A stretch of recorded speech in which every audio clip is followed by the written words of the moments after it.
SYBA S2 साहित्य समीक्षा भाग आता 3 म्हणता येईल किंवा 2 म्हणता येईल. तर समीक्षेचे जे वेगवेगळे प्रकार आहेत त्याच्यामध्ये आपण आतापर्यंत आस्वादक समीक्षा, समाजशास्त्रीय समीक्षा आणि चरित्रात्मक समीक्षा ह्या 3 समीक्षा पद्धती पाहिल्या. तर त्याच्या पुढे तुम्ही ज्यावेळी नोट्समध्ये वाचाल तर आता मार्क्सवादी समीक्षेचा जनक कोण तर कार्ल मार्क्स आहे. समाजशास्त्रीय पद्धतीचा जनक कोण तर फ्रेंच समीक्षक टेन आहे. बरोबर आहे. तर चरित्रात्मक समीक्षेचेही काही उल्लेख पुढं तुम्हाला दिसतील, तेही तुम्ही बघा. म्हणजे जनक कोण काय वगैरे. पण मुळामध्ये मार्क्सवादी समीक्षा हे सगळं आपण समजून घेणं आवश्यक आहे. आता मार्क्सवादी समीक्षा आणि आपण मानसशास्त्रीय समीक्षा 2 समीक्षा पद्धतीचा प्राधान्याने इथं विचार करणार आहोत समीक्षेच्या प्रकारामध्ये. तर मार्क्सवादी समीक्षा अर्थातच मी काल परवा तेरवा जेवढं काही विवेचन केलं याच्यावर ते खूप आहे की मार्क्सवाद जे म्हणतो पाया आणि इमला, स्ट्रक्चर आणि इमारत, की मूळ आर्थिक संबंध आणि त्याच्यावर समाजातलं धर्म, राजकारण, अर्थकारण, तत्वज्ञान, हं, याचं जे जाळं असतं ते मुळात आर्थिक संबंधाशी असतं आणि हेच जीवन शेवटी साहित्य कृतीमधून प्रकट होत असतं. आता तुमच्या असं लक्षात येईल की आपला मराठी साहित्याचा विचार जरी केला आपण किंवा भारतीय साहित्याचा विचार जरी केला तर आपल्या असं लक्षात येईल की इंग्रज आल्यानंतर जो उच्चभ्रू समाज होता त्याच्यामध्ये शिक्षण पहिल्यांदा आधुनिकता वगैरे सगळी आधुनिक समता, स्वातंत्र्य, मूल्य वगैरे झिरपत गेली असं बोलू नये मी. पण सुरुवातीचे समाज सुधारक महात्मा फुले वगैरे यांचा काही आंबेडकर वगैरे वगळता जे लोकहितवादी वगैरे चिपळूणकर काय त्यांचे विचार असतील नसतील, पटतील न पटतील आपल्याला हे ज्ञान, नवीन ज्ञान घेऊन म्हणजे चिपळूणकर तर म्हणायचे की इंग्रजी ही म्हणजे वाघिणीचं दूध पिलेलं असं विद्या वगैरे आहे. हा, म्हणजे एवढं त्या इंग्रजीचं कौतुक त्यांना होतं. पण तरी स्वधर्म, स्वभाषा, महाराष्ट्र देशाच्या विषयीचा एक स्वाभिमान जागृतीचा प्रयत्न चिपळूणकरांनी केलेला आहे, नाही का? तर मुळामध्ये प्रश्न असा आहे की त्या त्या काळामध्ये जे जे काही होत असतं त्याचा परिणाम हा साहित्यावर आणि आपोआप साहित्य समीक्षेवर होतो. मार्क्स जन्माला कार्ल मार्क्सने द कॅपिटल नावाचा ग्रंथ लिहिला आणि एकूण जगामध्ये खूप क्रांती घडली. काही देश म्हणजे रशिया, चायना आज हे साम्यवादी देश किंवा अनेक असे छोटे मोठे देश आहेत की हे साम्यवादावर आधारलेले समान काय कष्ट, आणि समान उत्पादन आणि समान त्याचं तुम्हाला मूल्य मिळणार. जमीन सगळ्यांच्या मालकीची, माणूस सगळ्यांच्या मालकीचा, असं ते आहे. म्हणजे व्यक्ती स्वातंत्र्य वगैरे हा प्रकार चायनामध्ये सुद्धा फारसा नाही. आता रशियाचं विघटन झालं तिथे ते आहे. पण बघा तुम्ही आता चायनामध्ये तुमच्या असं लक्षात येईल की चायनामधली कुठलीही बातमी तिथल्या सरकारच्या संमतीशिवाय बाहेर येत नाही. ग्लोबल टाइम्स नावाचं त्यांचं जे वर्तमानपत्र आहे त्याचाच आधार मानून तिथल्या बातम्या आपण माध्यमामध्ये बघतो. कारण ते सरकारी मुखपत्र आहे. ते सांगेल तेवढेच कोरोना तिथं झाले, ते सांगेल तेवढेच मृत्यू झाले, असा तो प्रकार आहे. म्हणजे संपूर्ण शासनाचं नियंत्रण हे समाज रचनेवर मार्क्सवादाला अभिप्रेत आहे. अर्थात एका अर्थाने ही हुकुमशाहीची एक पर्याय आहे आणि मग त्याच्यामुळं अर्थात साहित्यानं समाजाचं भलं करावं एकूणच सगळ्या व्यवस्थांनी, हं, सगळ्या व्यवस्थांनी म्हणजे तो शेतकरी असो, कष्टकरी असो, लेखक असो, कलावंत असो, समाज हे त्याचं ध्येय असलं पाहिजे. धर्म असो, बरं का.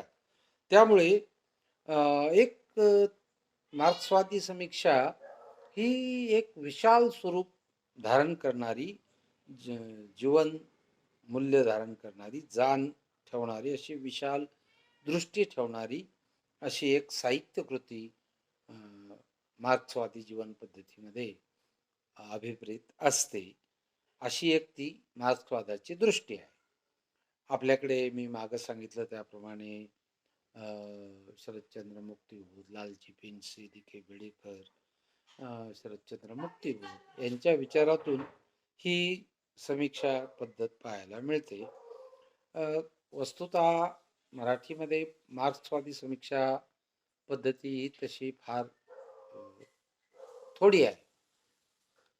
कारण मुळात मार्क्सवाद हा भारतामध्ये समाजवाद नावाच्या रूपानं आलेला आहे.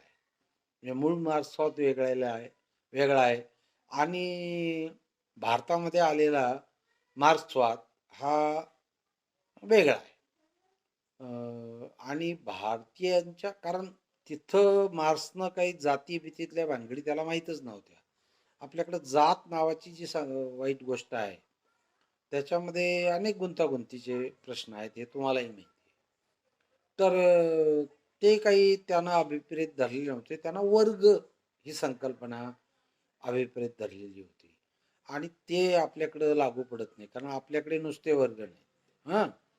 म्हणजे मराठ्यांमधले आता सगळे राज्यकर्ते मराठी आहेत. तरी मराठ्यांना आरक्षण मिळवण्यासाठी एवढी वर्ष चालली आहेत, जात आहेत, संघर्ष होतो, एवढे मोर्चे निघत आहेत. राज्यकर्ते मराठी असून मुख्य, हं, प्रमुख राज्यकर्ते मराठी असून हे असं का होतं? तर याची उत्तरं आपल्याला काही अशी व्यावहारिक पातळीवर देता येत नाही. कारण संविधानाची चौकट, हे ते त्यांचं राजकीय भानगडी वगैरे अशा अनेक गोष्टी आहेत. तर ह्या गोष्टी काही मार्क्सच्या समोर नव्हत्या. त्यामुळं भारतामध्ये मार्क्सवाद हा समाजवाद जो आहे त्याचंच नवं माईल्ड रूप या रूपानं आला. त्यामुळं पण तरीही समाजशास्त्र, म्हणजे समाजशास्त्रीय समीक्षा पद्धती आहे, त्याच्या एक आधारानं समीक्षेला नव्या दिशा देण्याचं काम त्यानं निश्चित केलेलं आहे. समाजशास्त्रीय लेखनामध्ये एक समग्रता आणि एक द्वंद्वात्मकता ह्या ज्या गोष्टी किंवा संकल्पनांचा विचार केला जातो, हं, तर त्याचा विचार करणं म्हणजेच मार्क्सवादी समीक्षा लिहिणं होय. आता दुसरा जो प्रकार आपण इथं बघणार आहोत आज, तो म्हणजे अ, मानसशास्त्रीय समीक्षा पद्धती. ही एक 1920 नंतर निर्माण झालेली पद्धती आहे. आता याची सुरुवात सिग्मंड फ्राईड पासून झाली. सिग्मंड फ्राईड या मानसशास्त्रज्ञानं, दुसरं महायुद्ध झालं, बरा त्याचा तपशील आहे. पण थोडक्यात तुम्हाला काय सांगतो, की आजपर्यंत जे जगाला माहीत नव्हतं, की माणसाला 2 मनं आहेत. असं आपण आज समजतो. तर माणसाला तुम्ही समजत असाल, की मी विचार करतो आता मला जेवायला जायचंय. म्हणजे मी रात्री आता तुमचं लेक्चर घेतोय. मला जेवायला जायचंय, आता वेळ झालेली आहे. 9, 9:15 वाजले. असा एक आतला विचार, हे एक मन आणि मी बोलतो तुमच्याशी दुसरं मन. असे 2च मनं माहिती आहेत. सिग्मंड फ्राईडनं तिसऱ्या मनाचा शोध लावला आणि त्याच्या मते त्यानं जाणीव, नेणीव आणि अर्ध जाणीव असे जाणीव, अर्ध जाणीव आणि नेणीव. कॉन्शियस, सबकॉन्शियस आणि अनकॉन्शियस. आता अनकॉन्शियस हा शब्द आपल्याला बरेचदा कानावरून गेलेला असेल. अनकॉन्शियसमध्ये माणूस मेलेला असतो का? तर माणूस मेलेला नसतो. पण मग तो जिवंत असतो का? म्हणजे आपल्यासारखा? तर तसाही नसतो. तर तो अनकॉन्शियस झाला, याचा अर्थ तो जिवंत आहे, सगळं आहे. त्याला सगळं कळतं, परंतु बोलता येत नाही. अ, सगळ्याच गोष्टी कळतात, सांगता येत नाही वगैरे. अशी जी अवस्था असते, ते जे तिसरं मन आहे, याचा शोध सिग्मंड फ्राईडने दुसऱ्या महायुद्धानंतर लावला आता तो कसा लावला, काय लावला वगैरे बराच खोलातला तो भाग आहे. पण एक साध्या शब्दात सांगायचं झालं, तर एक आपल्याला स्वप्न पडतात रात्री. हां. आणि त्यानं दुसरं एक सांगितलं, की एक दिवसा स्वप्न पडतात आपल्याला. हं. म्हणजे आपण बसल्या-बसल्या असं काहीतरी विचार करत कधी-कधी अ, डोळ्यासमोर डोळे उघडे असतात आणि असा काही विचार करतो. सिनेमात दिसतं बघा. सिनेमात तुम्हाला बघितलं बरेचदा असं ते चित्र असतं, की तो हिरो काहीतरी असं एखाद्या मुलीला बघतो आणि मग त्याला त्याच्यात त्याची प्रेयसी दिसते आणि मग तो तिच्यासोबत डान्स-बिन्स करतो आणि मग नंतर भानावर येतो वगैरे, वगैरे. तर तसं काहीसं दिवसा पडणाऱ्या स्वप्नांच्या बाबतीत होतं. तसंच साहित्यामध्ये लेखक एका धुंदीत लिहीत असतो आणि त्याला अ, एक ते झपाटलेपण येत असतं. हं. त्या झपाटलेपणाच्या काळात तो लिहून जातो. त्यामुळे बरेच लेखक आपल्या लेखनाविषयी नीट सांगू शकत नाहीत. हं, बरोबर आहे.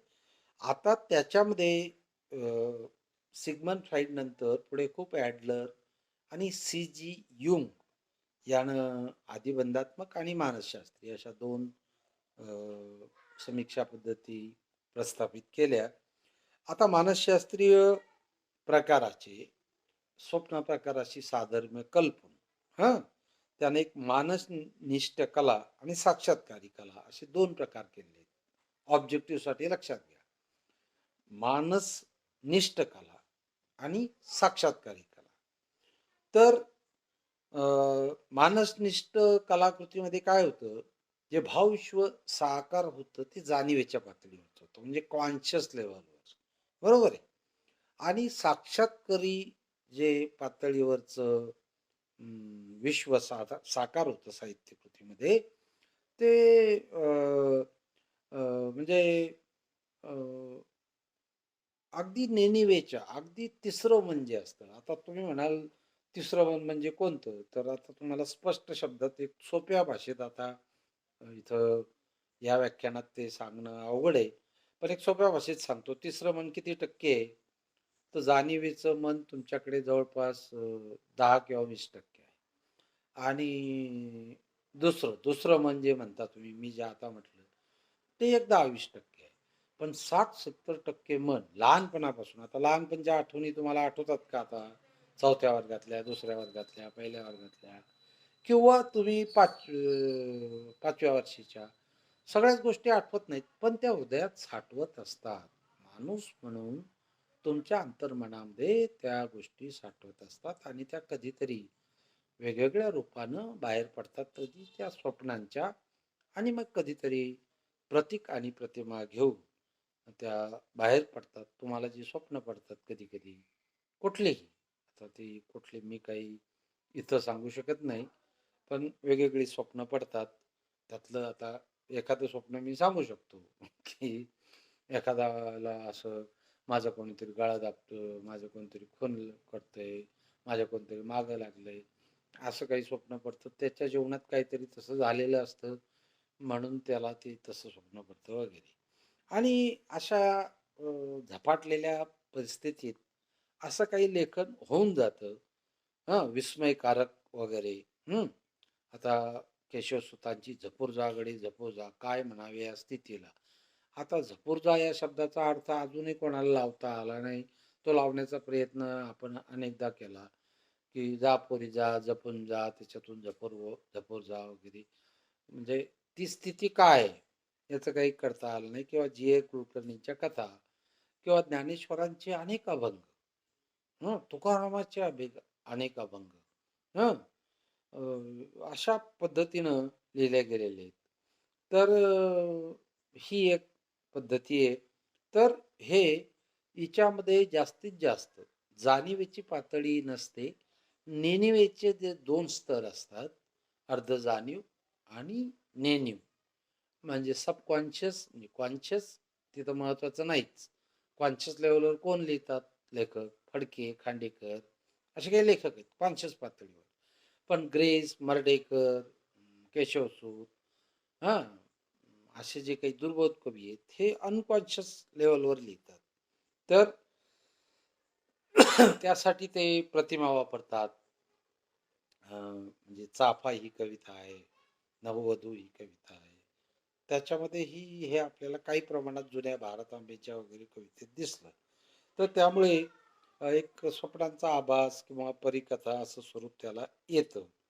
एकूण अ, मानसशास्त्रीय समीक्षेमध्ये कलाकृतीचं भावविश्व, त्याचं आशयसूत्र, त्याचा अर्थस्तर, हां, पात्रांचे मनोविश्व, त्याचा स्वभाव, त्याची मूळ प्रेरणा, त्याच्यातल्या प्रतिमा, संज्ञा प्रवाह, हं, या सगळ्याचा मानसशास्त्रीय समीक्षेमध्ये एक अर्थ लावण्याचा प्रयत्न हा केला जातो आणि आस्वाद प्रक्रियेच्या दृष्टीने तो शोध घेतला जातो आणि मानवी मनासंबंधीचं एक नवं ज्ञान अ, मानसशास्त्रीय समीक्षा पद्धती आपल्याला देते आणि साहित्याच्या आकलनास आणि समीक्षणास त्यामुळे ती उपयुक्त ठरते.